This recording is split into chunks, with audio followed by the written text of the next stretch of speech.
but the experience piece is very important too, in creating a community for each brand and just engage super fan customers, treating them as if they're family. And that's kind of our mantra and how we view our customers. Welcome to Honest eCommerce, where we're dedicated to cutting through the BS and finding actionable advice for online store owners. I'm your host, Chase Clymer, and I believe running an online business does not have to be complicated or a guessing game. If you're struggling with scaling your sales, Electric Eye is here to help. To apply to work with us, visit electriceye.io/connect to learn more. Now let's get on with the show.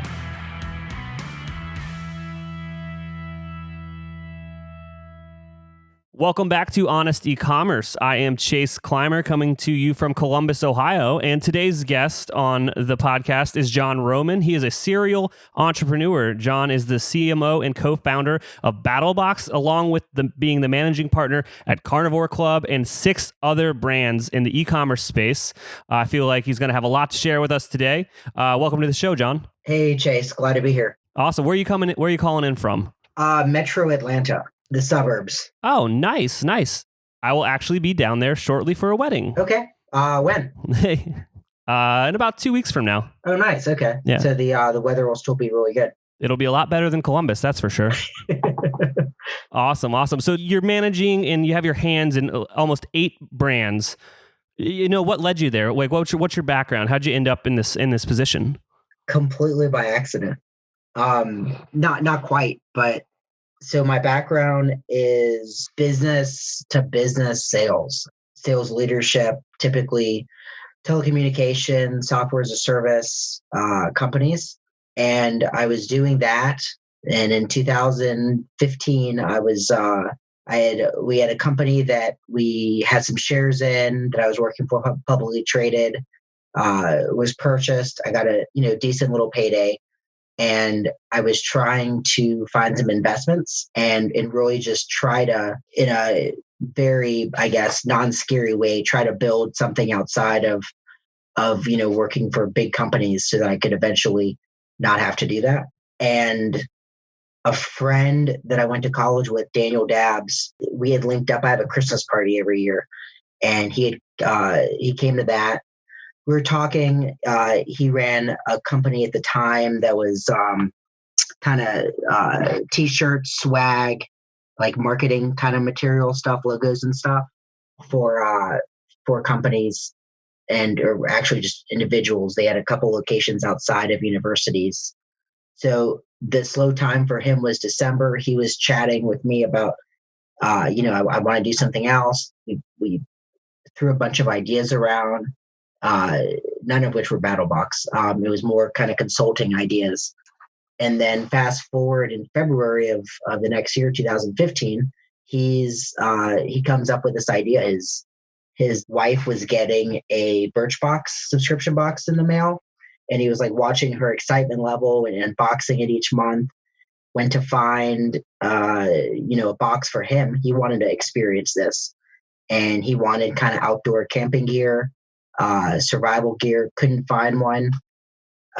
3 weeks after that, he had launched a website and was ready to go. And that's, I came in as an investment with offering kind of my assistance from like a business side on a very, very small scale. And we saw exponential growth. And about a year later, I quit my job and jumped in this full time. And now we're just continuing to try to grow and diversify, and I've fallen in love with e-commerce. It's such an enjoyable industry.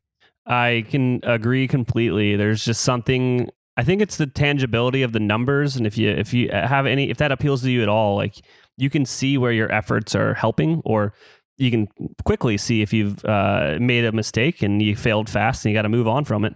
100%, and I'm a kind of a data nerd, so I can just completely geek out on the analytics and come up with business plans based on that. It's a lot of fun. It plays a lot of my strengths too, which just makes it even more enjoyable.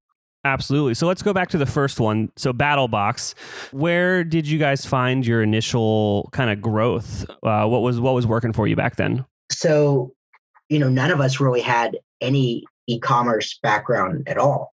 Daniel had this great idea, and we opened up a website, and we had gathered from the masses. You run an ad on Facebook, and people are gonna come by if they like it.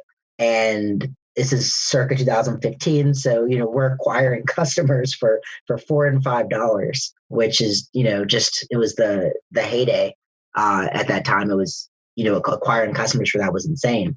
So that was our focus. It was 100% Facebook, acquiring customers for $4 or $5, running ads. It was that was the sole focus because out of pure naivety, we didn't know any better. It worked, and if it works, why would we not just do that? Absolutely. And we'll get into what happens when it doesn't work here in a bit. I have a few more questions. So was your first website, what was it built on? So we initially launched on Cratejoy, which is a niche subscription box centric platform. Mm-hmm. And it was great. It allowed Daniel had a website up using their template within a couple of days, and it made it a lot of the business aspect of it from the digital side a lot easier to onboard and kind of get honestly what could be considered less than even proof of concept up and selling. So it was really we're not with them anymore for a multitude of reasons, but at the time it was great. We had his site up and running, taking orders within a couple of weeks total.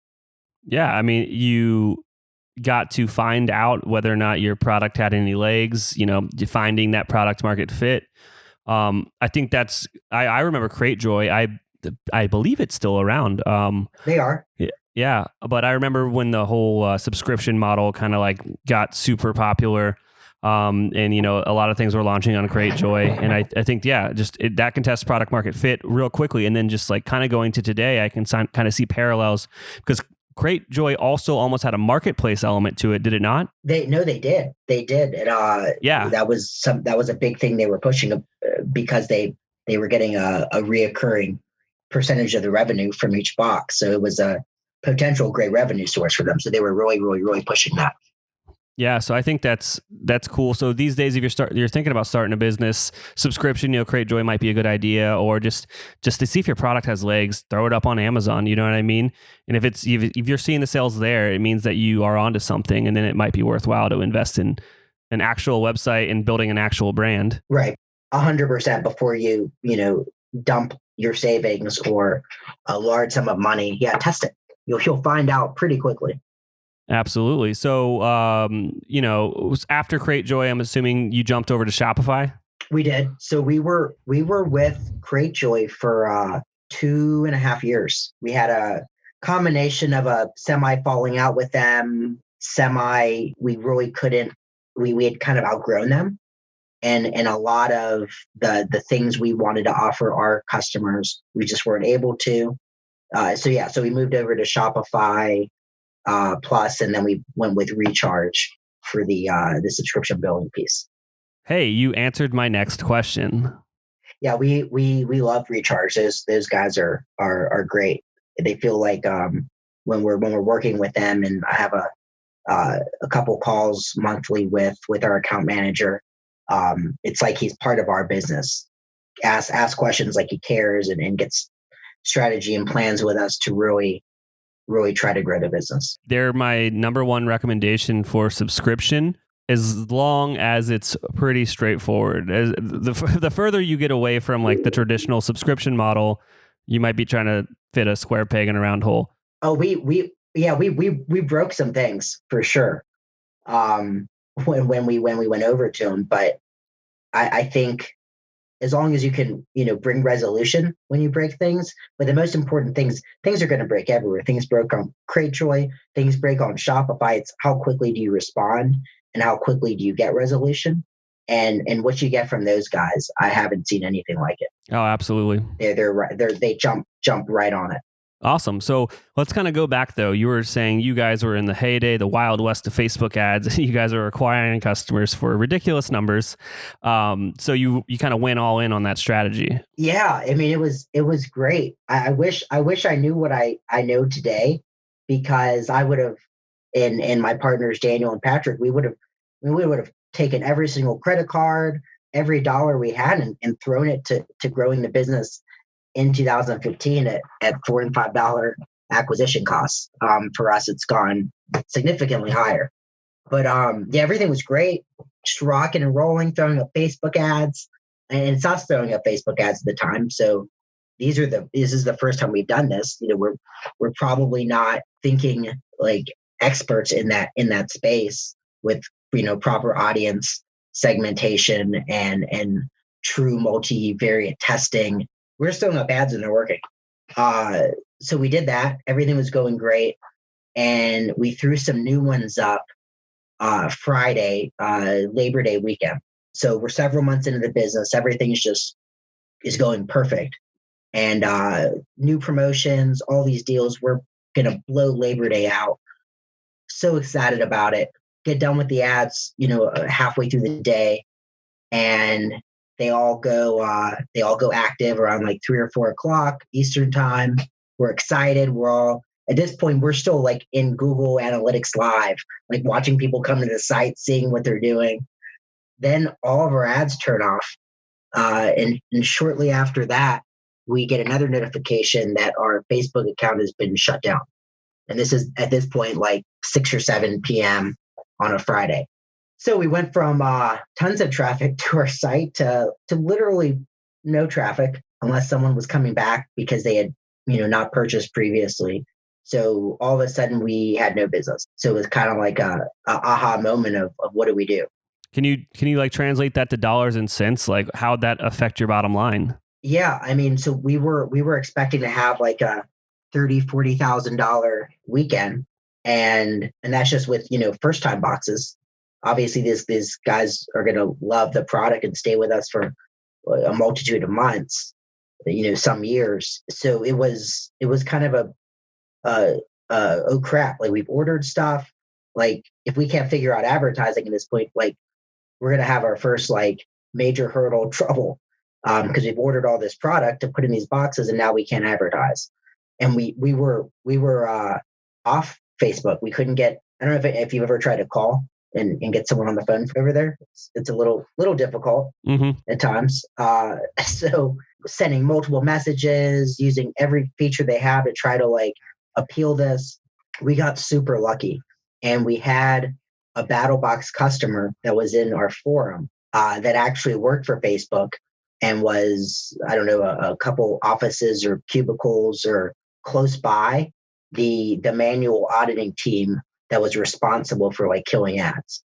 And he said, "Do you want me to go over there and like get it fixed for you?"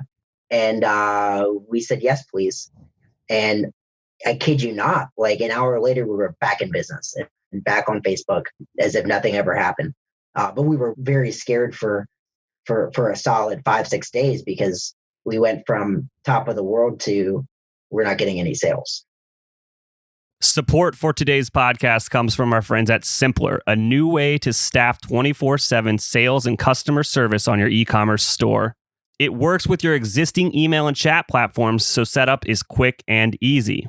Simplr's network of on-demand, US-based Simplr specialists are standing by to answer your customers' most common questions. Set it up for free today and then turn it on or off depending on your customer volume. You only pay $2.25 for every resolution. There are no hidden fees, contracts, or minimums.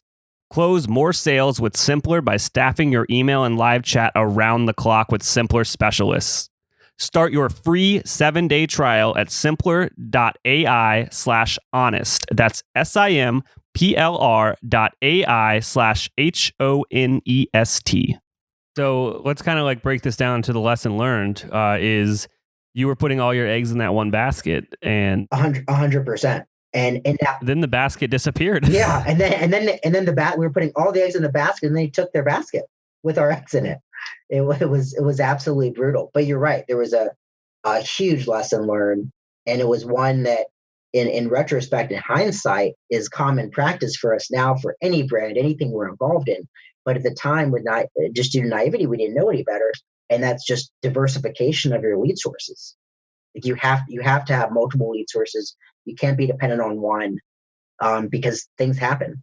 And if your business is dependent on someone else, and exclusively dependent on that one other entity or person, that can be problematic. Absolutely. So what's the second lead source that you went into? So the next one we went into was Google Ads, or I guess Google AdWords at the time.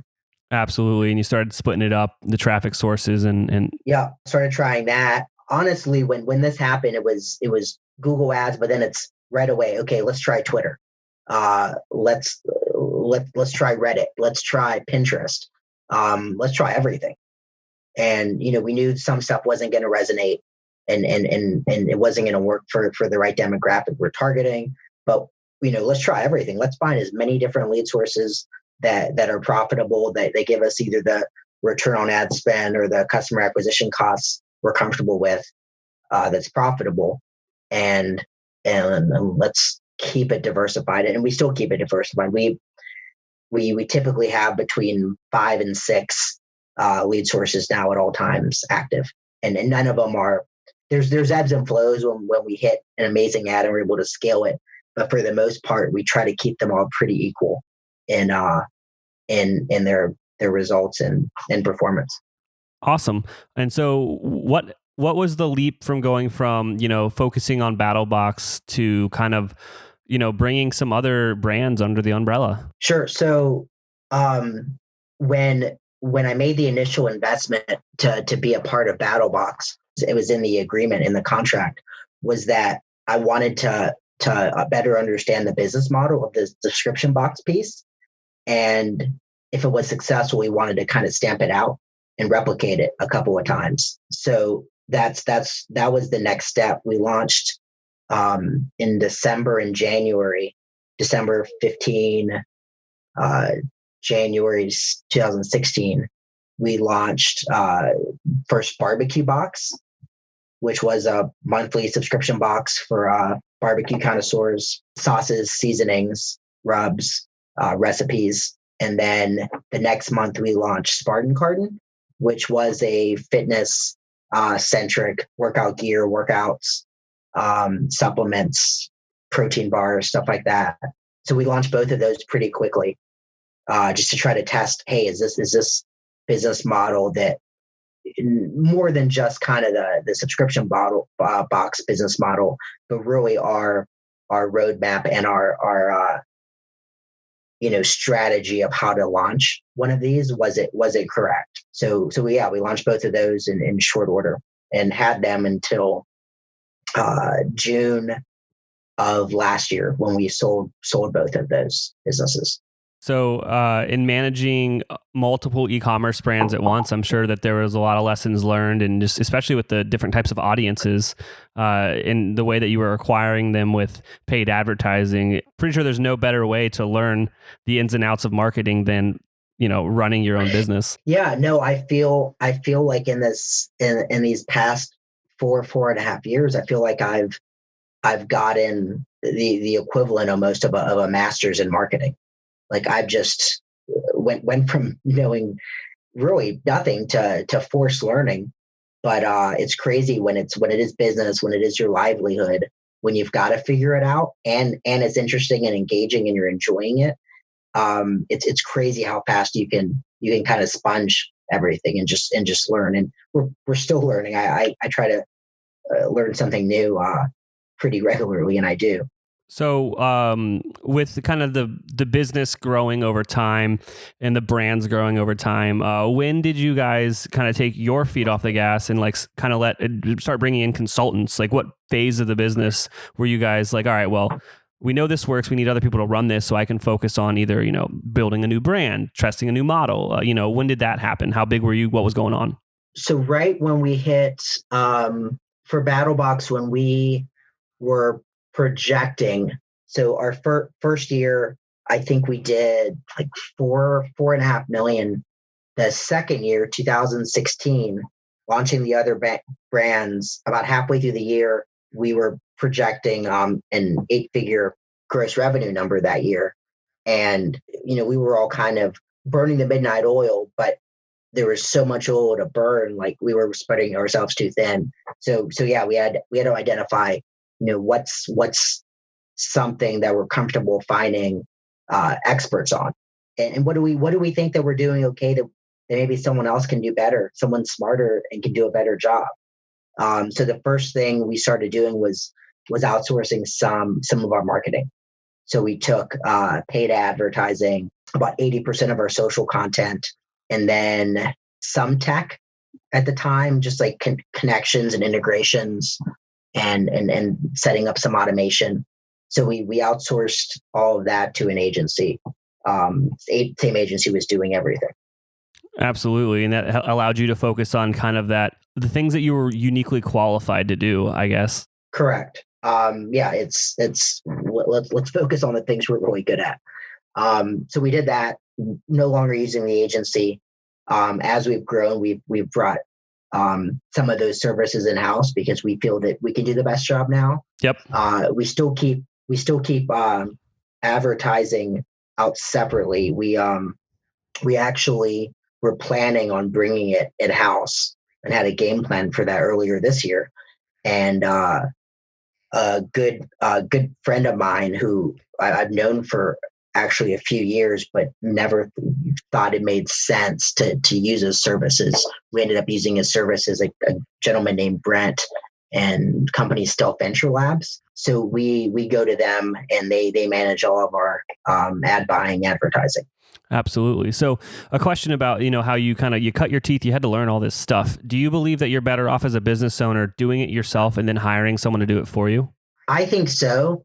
And there's been other aspects of the business that probably ring a little bit more true to this, but it's tough to be able to inspect stuff if you don't have at least some basic understanding of it.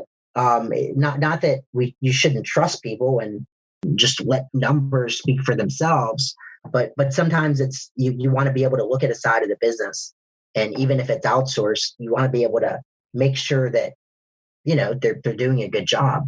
Yeah. And if you don't understand that part of the business or that side of the business, it's a little bit difficult. You're flying a little blind, and you just have to trust and hope that they're doing the right things. And that's not always the best situation to be in. Absolutely. Let's be honest today. All of your customers are going to have questions. And what are you doing to manage all those questions? Do you have a help desk for your business? One of our sponsors of today's episode is Gorgias, and Gorgias is the #1 rated help desk for e-commerce. It integrates seamlessly with Shopify. We have installed it on a bunch of stores. It's also used by brands like Movement and Rothy's. And what it does is it takes all of your customer insights and information, brings it into one amazing dashboard so you can solve their problem as quickly as possible. If you want to give Gorgias a try, visit gorgias.link/honest. That's GORGIAS.LINK/HONEST to get your second month free. So now, are all of the businesses under the umbrella, or just most of them on the subscription model? So none of them are under the same umbrella, okay. which is really interesting. They're all separate business units for a multitude of reasons. But we do use shared resources. So a good example would be for Carnivore Club. So Carnivore Club monthly artisanal meats subscription, like charcuterie. We actually acquired them on July 1st of this year. So it was a Toronto-based company with this shared resources, economies of scale, if you will. An example would be on the carnivore side, the Toronto side, we have a gentleman named Curtis, and he was running Amazon for that brand. The Amazon subscription box piece, and then traditional Amazon FBA. So BattlBox at the time was outsourcing that to an agency to run our Amazon. And by post acquisition and shared resources, Curtis now oversees Amazon for BattlBox as well. And then on the BattlBox side, there's some shared resources like customer service, some of our content creators, graphic artists. And so there's for each brand, we have spreadsheets where we track time use so that we can allocate, at the end of this month, BattlBox, might have to cut a check to Carnivore Club or vice versa, just depending on time use of the resources. By resources, I mean the employees and us. Absolutely. I feel like you could give a crash course in the economies of scale for ecom. That's the goal.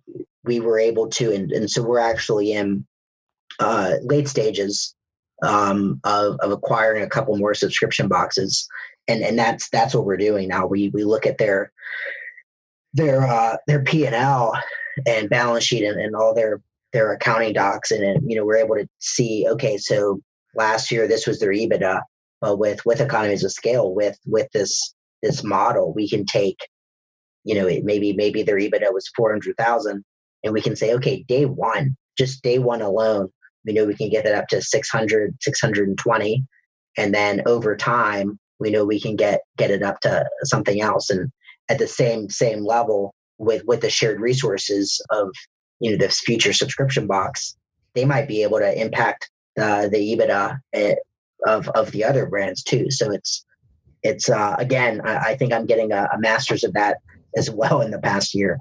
Oh yeah, just learning baptism by fire. Such a cool just growth strategy for your business, and I'm super curious about all that stuff. So I'm sure we'll try to have you on again, and we can talk more about the scaling your business by acquisition. I don't think that's a topic that I've seen kind of touched on in e-commerce. I've seen it for kind of other businesses, but that's not really the topic of today's show. Right. I do have one last question for you though.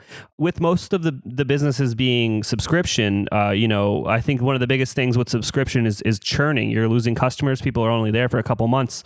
What are you guys doing across the board to try to increase the lifetime value and keep people around? Sure. So it's a great question. I'll try to give a shorter answer, but that's actually probably a whole nother topic too. So churn is so important. I think just probably industry wide in the subscription box space because of 2015, 2016, when it was seeing this exponential growth and just this boom of this little sub industry. People weren't focused on churn. They were focused on, I can get a customer for $4. I don't care if they leave.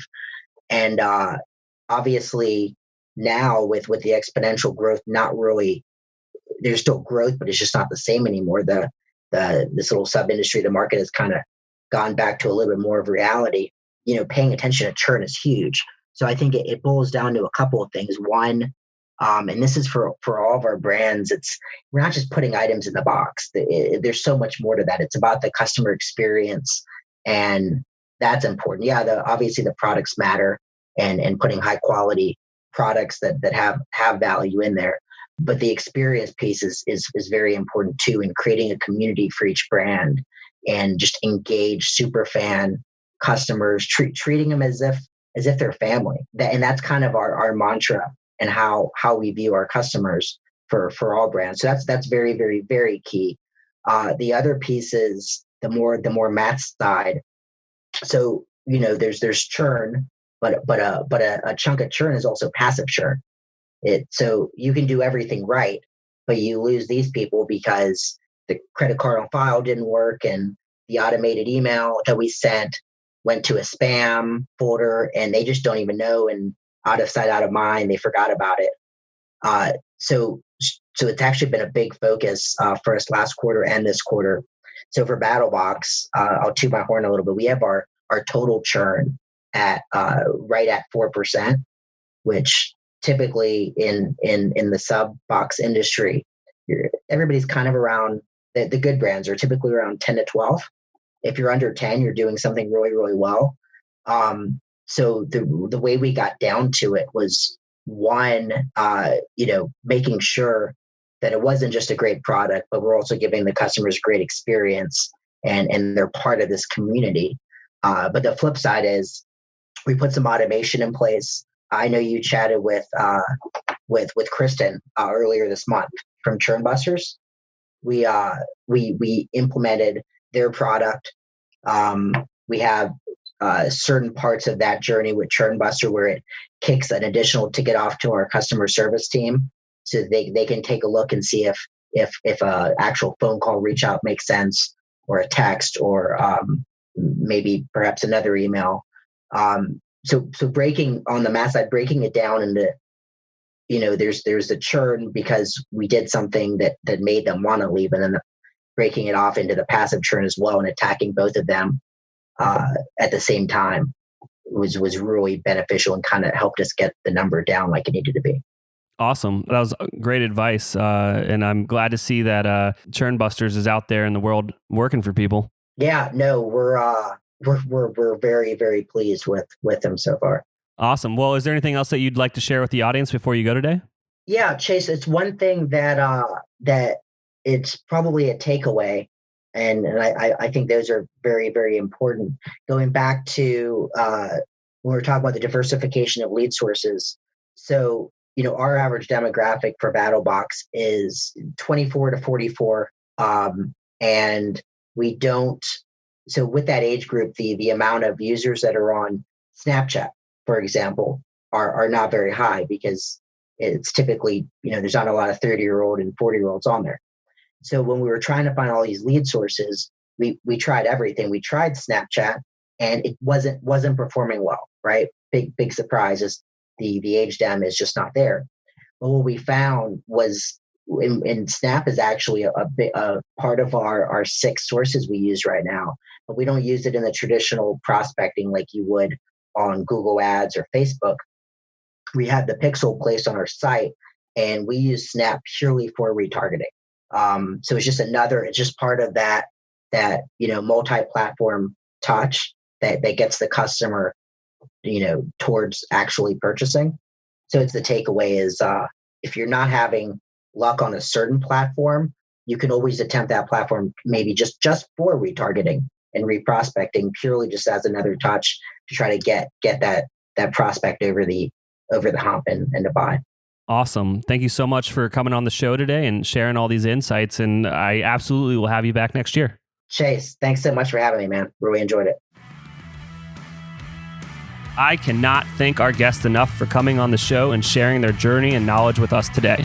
We've got a lot to think about and potentially add into our businesses. Links and more information will be available in the show notes as well. If anything in this podcast resonated with you and your business, feel free to reach out and learn more at electriceye.io/connect. Also, make sure you subscribe and leave an amazing review. Thank you.